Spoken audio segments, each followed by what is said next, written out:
So we have a lot of diversity of life on Earth, and it's amazing. We have all kinds of organisms that live in every environment and in all our environments. Okay. They live in lakes, mountains, swamps, deserts. Some environments are hot, some are cold, some are wet, some are dry. The conditions in the environment determine what organisms can thrive and live there and survive according to their adaptations. So plants and animals that live in a pond don't have adaptations to live in a forest or in the mountains. They need to be near wetland areas. Plants and animals have adaptations to help them grow, to survive in their environment. So if they're in a different environment, they have adaptations to go with that environment. So we're going to talk about and identify the different environments that we have on our Earth. So the first one we're going to look at is the wetlands. Wetlands are places with ponds, streams, swamps, and muddy fields. Cattails and other plants grow in the water. Cottonwood and willow trees line the ponds and streams. So this is a picture of a cattail. And the seeds are in this top part. Eventually they blow away and plant more. In many wetlands, cattails are the most successful plant. The strong roots hold tightly to the bottom of ponds. The brown hot dog part, that's the seed heads. And each seed head has thousands of seeds. And eventually the wind will carry the seeds, and the seeds will plant and grow more, most of them. So we're going to take a look at other animals. Many animals live in the water. Crayfish live on the bottom of ponds. Their hard shells and strong pincers help them defend themselves from predators. Their wide tails let them swim away quickly. And the females carry their eggs under their tails to protect them. The eggs are safe and are more likely to survive and grow up to become adult crayfish. Other animals in ponds, we have catfish. It's a type of fish. They have adaptations to live in dark, murky waters. They look for insects, crayfish, and bits of plant to eat. Catfish use their whiskers to sense their environment and find food. So you can see their eyes aren't very big, but they have these, they call them whiskers. They're not really whiskers, but they call them whiskers, and that helps them. This is a structural adaptation to help them find food and sense where they can go. Their fins are also an adaptation. They help them swim and move easily through the water.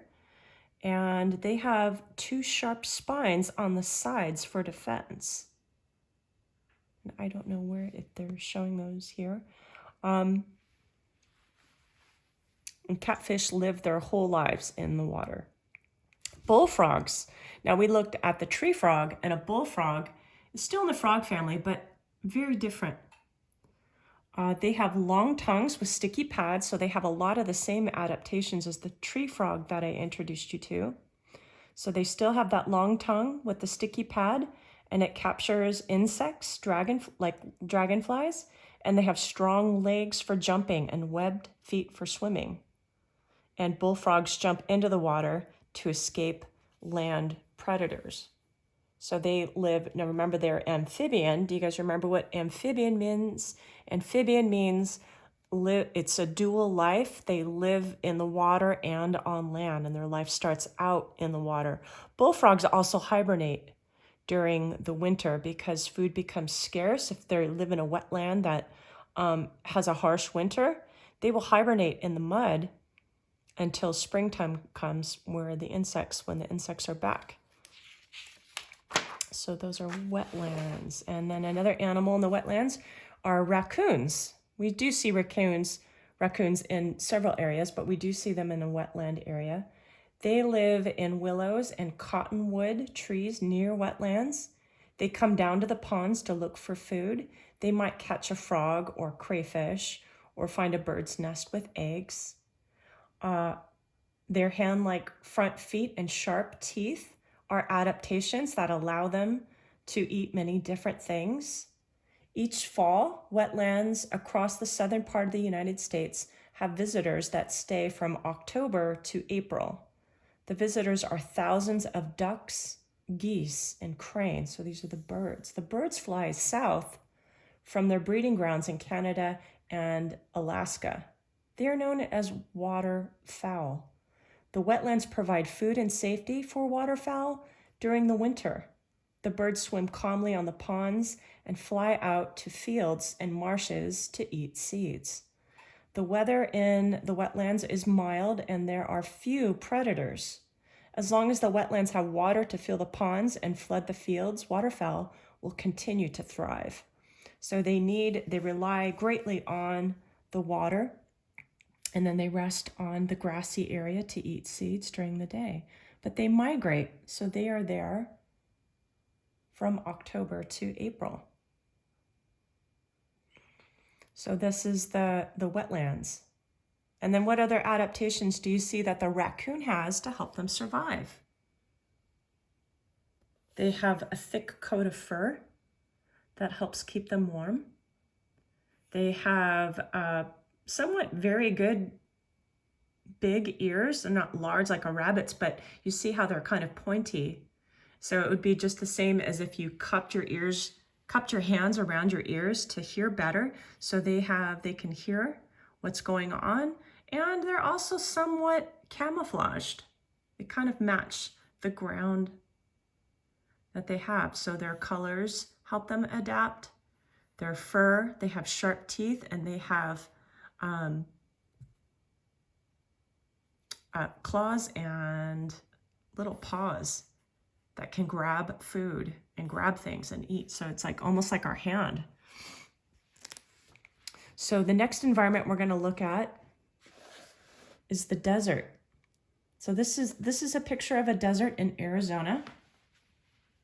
Deserts are another type of environment, and they are very different from wetlands. Deserts are dry, often hot and rocky, and they get very cold at night as well. Desert plants have adaptations for getting and holding water because deserts typically only get about 10 inches of rain per year. So to compare that, where we live, we get about 24 inches of rain each year. And most deserts only get about 10. So water is very precious in the desert. So the animals and the plants need to have adaptations to help preserve water, or they can go a while. They have adaptations in their body that they can survive long periods without water. Cactus, you see some of this cactus. The cactus have adaptations. They have thick stems that help store water.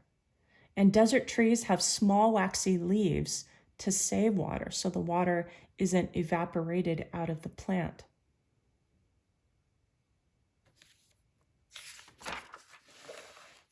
So we're still looking at the desert. Here is a bird that lives in the desert. It is a cactus wren. Desert animals, they do need water. Cactus wrens can fly to water for a drink. The desert coyotes can travel long distances on legs to get water. Kangaroo rats and desert tortoises get water from seeds, leaves, and flowers that they eat. And they rarely need to drink water. So their bodies can go a long time without having water because their body naturally stores water. And then the coyote can walk in and get water and walk long distances to find it. But you see their adaptations. They are built to live in the desert environment, and they can survive there. So the next environment that we're going to look at is forests. Forests contain a lot of trees. There are pine, fir, spruce, hemlock trees. These thrive in northern forest environments. Mountains are cold in the winter and warm in the summer. The forest trees must be able to survive months of cold winter with deep snow on the ground. And also the animals need adaptations to survive in the snow. Take a look at the snowshoe hare. it has adaptations to allow it to live in the forest all year. In winter, it grows a coat of white fur. The white fur blends in with the snow, with the white, making it hard to see. So it camouflages itself. It improves the hare's chance of survival. And a hare is just another name for a rabbit.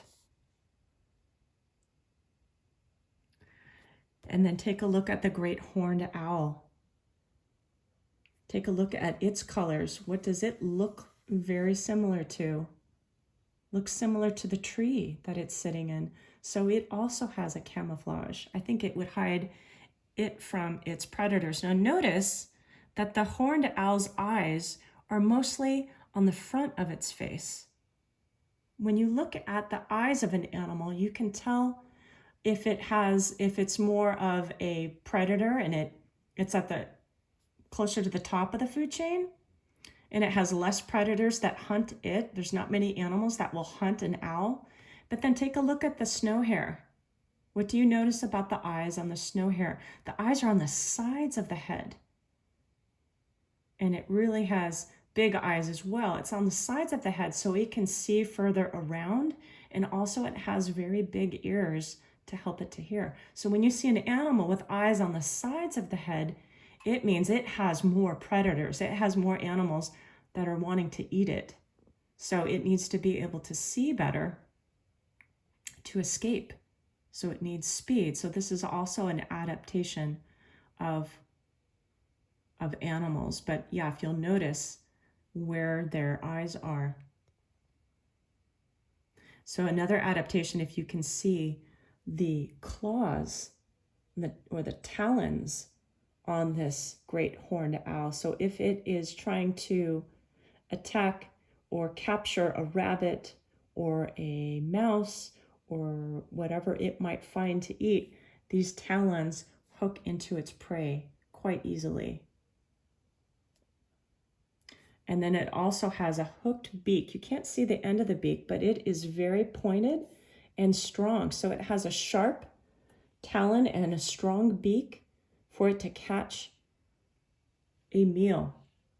Also, when an owl flies, it's very quiet. That's also an adaptation because it's got to really kind of come up quickly and quietly on its prey if it would like to get a meal. So see that these are some of the animals in a forest environment, and their adaptations allow them to live in this type of environment. Another type of animal that lives in the forest environment is the black bear. Now there are brown bears in California, but there's also black bears. The black bear has strong claws. Their paws are padded and they have very sharp, strong claws that help them dig up roots and tearing apart dead trees to find food because it will eat insects and grubs. When winter comes, the bear finds a den for shelter. It will hibernate, living off its layer of fat. So this is nature's way of preserving the bear because there's not a whole lot of food for the bear to find in wintertime because the bear is an omnivore, meaning that it eats fruits, berries, plants, and animals. And so it will hibernate for months. So it will eat as much as it can before it goes into a hibernation. And they basically find a cozy place to sleep in a tree or in a cave. And they sleep for months, for a good couple of months until the winter is done and the snow is all melted. And when it's hibernating, it lives off its layer of fat that it has built up. That's also an adaptation. It's a behavior adaptation. In the spring, when the snow is gone, the bear comes out to feed on the fresh berries and plants.